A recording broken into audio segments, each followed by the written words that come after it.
Assalamualaikum warahmatullahi wabarakatuh. Halo dulur, gimana kabarnya? Semoga selalu diberi kesehatan dan dilancarkan segala rezekinya, amin. Hari ini saya sedang berada di pabrik gula Sindang Laut, melihat-lihat bangunan sejarah peninggalan zaman kolonial. Ketika saya melewati gerbang masuk pabrik ini, saya melihat di sebelah kanan saya beberapa rumah dinas. Ya, rumah tersebut ada yang masih digunakan dan ada juga sebagian yang sudah dikosongkan. Gaya arsitekturnya pun khas sekali dengan bangunan-bangunan Belanda. Kemudian saya mencoba untuk mencari tahu tentang bagaimana sejarah dari pabrik gula Sindang Laut ini. Bagaimana sih sejarah dari pabrik ini? Yuk simak terus videonya.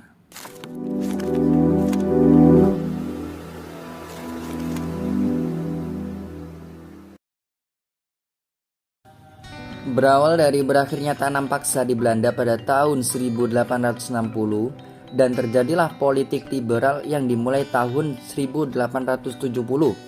Kaum liberal Belanda terdiri atas para investor atau pengusaha swasta dengan firma-firmanya. Kaum liberal berhasil memenangkan tuntutannya, yaitu agar pemerintah Belanda membuka wilayah jajahan bagi para investor untuk mendirikan usaha berupa pabrik-pabrik gula yang saat itu telah mengadopsi teknologi paling baru. Banyak pengusaha Belanda yang tertarik untuk mencoba peruntungan di tanah jajahan Belanda. Salah satunya adalah Bunyamin Vest yang kemudian mencoba peruntungannya dengan mendirikan satu unit pabrik gula di wilayah Sindang Laut. Berdasarkan data yang disadur dari buku Swicker Road yang ditulis oleh J. Hudek DZ pada tahun 1886, pabrik gula Sindang Laut didirikan oleh Bunyamin Vest pada tahun 1872 dengan membentuk suatu firma yang bernama Masyarakat Eksploitasi Pabrik Gula.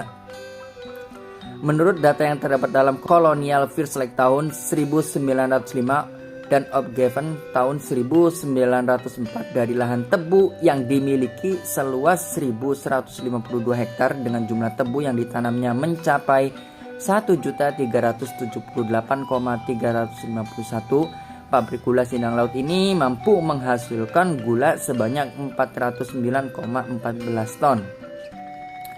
Tahun 2020 menjadi akhir perjalanan pabrik gula Sindang Laut yang beroperasi rutin sejak 1898 atau tepatnya sudah 122 tahun pabrik gula ini beroperasi. Pabrik gula Sindang Laut berada di bawah naungan PG Raja Wali II yang merupakan grup usaha RNI atau Raja Wali Nusantara Indonesia. PG Raja Wali II mengelola 4 pabrik gula, yakni Jati 7, Subang, Tersana Baru, serta Sindang Laut. Adapun keputusan menutup sementara pabrik itu bertujuan untuk memberi kesempatan kepada pabrik gula Sindang Laut untuk menata kembali upaya pengembangan area dan wilayah penanaman tebu. Selain itu juga untuk merefleksi kembali langkah penguatan kerjasama petani tebu dengan pabrik gula Sindang Laut.